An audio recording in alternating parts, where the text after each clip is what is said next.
पटवारी परीक्षा में हो रहे घोटालों के विरोध में इंदौर भोपाल में छात्रों ने सरकार के खिलाफ जोरदार प्रदर्शन किया है। इंदौर में जहां छात्रों ने कलेक्टर ऑफिस का घेराव करते हुए प्रदर्शन किया, वहीं भोपाल में व्यापम ऑफिस का घेराव भी किया गया। प्रदर्शन के दौरान छात्र जोर जोर से सरकार के खिलाफ नारे लगा रहे थे और पटवारी परीक्षाओं में हुई गड़बड़ी करने वालों के खिलाफ सख्त कार्रवाई की मांग कर रहे थे।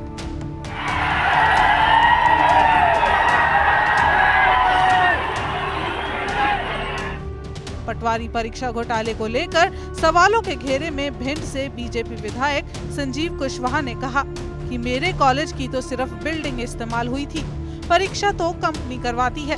अगर कुछ गलत हुआ है तो जांच करवा लीजिए। अब कांग्रेस का तो आरोप लगाने का काम है, उनको कुछ करना धरना नहीं है और उसमें परीक्षा कराने वाले कोई और है, उसमें कॉलेज का कोई लेना देना नहीं है। वो कह रहे हैं कि लेकिन इसमें घोटाला हुआ है और आपके कॉलेज का ही नाम आ रहा है।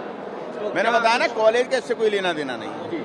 तो ये इस घोटाले को कैसे देख रहे हैं, ये उसकी जानकारी हमें नहीं है। ये सर जो टॉपर्स की बात हो रही है कि वो आप भी के कॉलेज से टॉपर आ गए। परीक्षा कराना कॉलेज का काम नहीं है, वो अन्य एजेंसी कराती है, वो उनका काम है।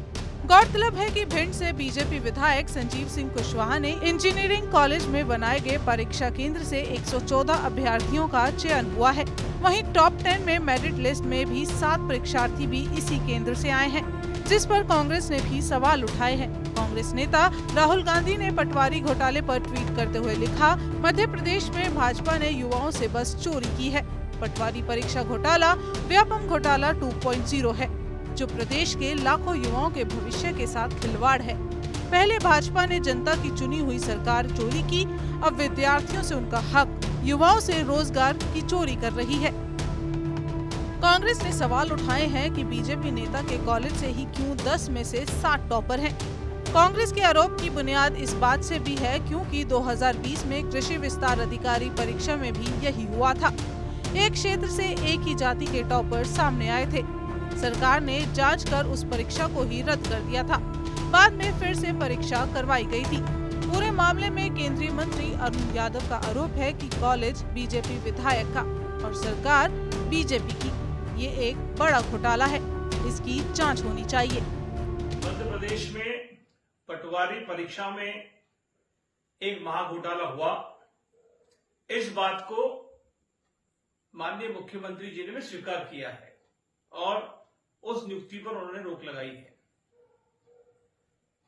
मेरी माननीय मुख्यमंत्री से मांग है कि इस पूरे मामले की सीबीआई से आप जांच कराइए, क्योंकि ये मध्य प्रदेश के लाखों नौजवानों के भविष्य का सवाल है और मध्य प्रदेश की जनता को भी जानने का पूरा हक है कि कौन लोग इस महाघोटाले में लिप्त हैं। इस पूरे मामले में प्रदेश के गृह मंत्री डॉक्टर नरोत्तम मिश्रा ने भी अपनी सरकार की सफाई देते हुए क्या कहा, आप सुनिए। विश्व की आधुनिकतम चयन परीक्षा प्रणाली पर सवाल उठा रहे हैं और सीरीज में झूठ बोल रहे हैं, नौजवानों के मनोबल को तोड़ रहे हैं। मैं झूठ की श्रृंखला थोड़ा आपके सामने लाना चाहता हूं। ये जो 7 टॉपर हैं, इनमें से किसी ने भी एक ही शिफ्ट में परीक्षा नहीं दी है।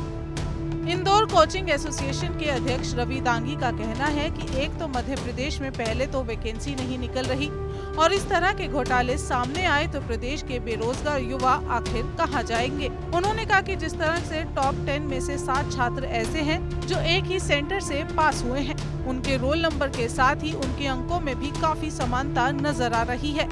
इसके अलावा कई और भी समानताएं इस मामले के भ्रष्टाचार को उजागर कर रही हैं और ये सभी टॉपर छात्र एनआरआई कॉलेज ग्वालियर के हैं और जो बीजेपी विधायक का कॉलेज है। नेशनल एजुकेटेड यूथ यूनियन ने जिला कलेक्टर को ज्ञापन के माध्यम से चेतावनी दी है, अगर इस पूरे घटनाक्रम में दोषियों को जब तक नहीं पकड़ा जाएगा तब तक लगातार प्रदर्शन चलता रहेगा। अभी जो पटवारी का रिजल्ट आया है उसमें सभी विद्यार्थियों का और सभी शिक्षकों का ये मानना रहा है कि इसमें काफ़ी बड़े लेवल पे फर्जीवाड़ा हुआ है, क्योंकि अभी केवल टॉप 10 की लिस्ट जारी हुई और उस टॉप 10 की लिस्ट में 7 विद्यार्थी ऐसे हैं जो केवल एक ही सेंटर से, एक ही कॉलेज से सिलेक्ट हुए हैं, जो कि एनआरआई कॉलेज ग्वालियर है।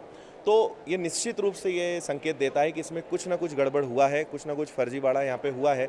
और उन विद्यार्थियों में भी काफ़ी समानता है, उनके रोल नंबर्स देख लें, उनके सिग्नेचर देख लें, उनके आंसर्स देख लें, तो काफ़ी समानता वहाँ पे देखी जा रही है। और लगातार ये ऐसा नहीं कि पहली बार हुआ है, इसके पहले भी कई सारी ऐसी भर्तियाँ हुई हैं और उसमें भी फर्जीवाड़े के जो केस आए थे, कुछ परीक्षाएँ पहले रद्द भी करनी पड़ी हैं, कभी पेपर लीक हो जाता है।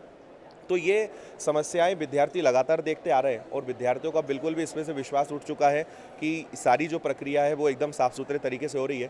तो आज सारे विद्यार्थी इसी मांग को लेकर आए थे कि ये जितनी भी भर्ती प्रक्रिया है ये साफ सुथरे तरीके से हो। इस प्रकार का जो भी फर्जीवाड़ा अगर सिस्टम है तो ये खत्म होना चाहिए। व्यापम में घोटाले होते रहे हैं, घपले होते रहे हैं, इसके नाम बदलते रहे, लेकिन सरकार मूक दर्शक बनकर देखती रही। और अभी जो बड़ा घोटाला सामने आया है पटवारी का, जिसमें 14 लाख अभ्यर्थियों ने फॉर्म भरा था, उसमें से हमने देखा कि उसमें 9,000 अभ्यर्थी पास हुए, उसमें 1,000 अभ्यर्थी मात्र एक ही कॉलेज के हैं। तो कहीं ना कहीं उस कॉलेज की साठगांठ है इससे और सरकार का इसमें हिस्सा है। तो ये पूरा भ्रष्टाचार हुआ है, बच्चों के भविष्य के साथ खिलवाड़ हुई है।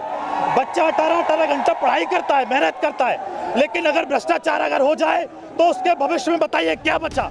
कलेक्टर इलिया राजा ने भी छात्रों की समस्या को गंभीरता से लिया है। कलेक्टर का कहना है कि छात्रों ने ज्ञापन के माध्यम से पटवारी और अन्य भर्ती को लेकर जो भी शिकायत दर्ज करवाई है उससे संबंधित विभाग तक पहुंचाया जाएगा।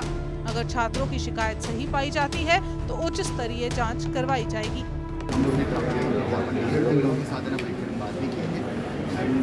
उन्होंने ये आश्वासन दिया है कि गौरतलब है कि मध्य प्रदेश में व्यावसायिक परीक्षा मंडल यानी व्यापम के द्वारा ग्रुप 2, सब ग्रुप 4 पटवारी की भर्ती परीक्षा आयोजित की गई थी, जिसमें व्यापक स्तर पर धांधली हुई है। परीक्षा के पहले ही पर्चा लीक हो गया था। अब ऐसे देखना होगा कि पूर्व में व्यापम घोटाले से घिरी शिवराज सरकार की मुश्किलें आने वाले दिनों में कितनी बढ़ती हैं, क्योंकि प्रदेश में विधानसभा चुनाव में ज्यादा समय नहीं है और ऐसे में एक नए घोटाले के सामने आने के बाद बीजेपी के लिए एक नई मुसीबत खड़ी हो गई है। ऐसे में छात्र के प्रदर्शन जो आने वाले दिनों में और तेज होगा, शिवराज सरकार के लिए उससे निपटना भी एक चुनौती बन सकता है।